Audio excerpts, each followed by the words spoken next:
Oui, le médiateur ou le facilitateur a l'obligation d'inviter toutes les parties en conflit. Sinon, ce serait un raté pour de bon, parce que quand il y a crise, ce n'est pas à une des parties en crise, en conflit, de se choisir ceux avec qui elle doit parler, elle doit négocier.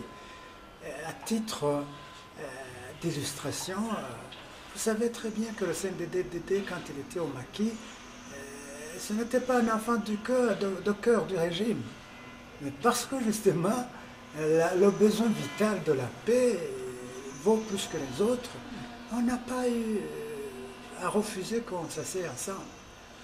Il y en a qui parlent des gens qui seraient poursuivis devant la justice. Je fus magistrat. Quelqu'un qui est poursuivi à tort ou à raison, qui n'a pas encore été condamné à titre définitif, est toujours présumé innocent. Et vous savez que ces gens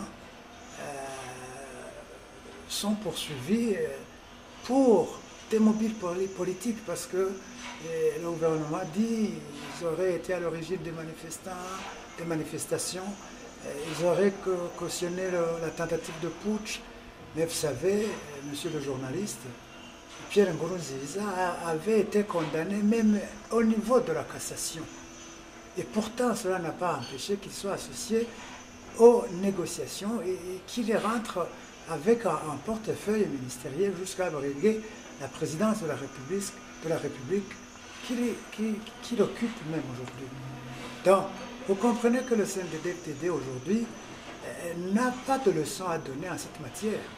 Quand il y a conflit, il faut l'affronter en face pour trouver des solutions durables. Sinon, ça serait des solutions de façade. Ce n'est donc pas nécessairement la médiation que je dois conseiller, mais c'est plutôt au pouvoir de facto.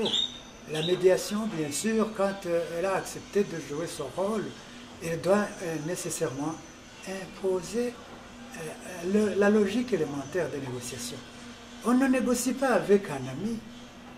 Sinon, Jacques Bigirimana, Consiline, Mutabazi, consort, n'avaient pas besoin de se rendre à Arusha pour rencontrer le régime de Bujumbura ou le CNDD-FDD.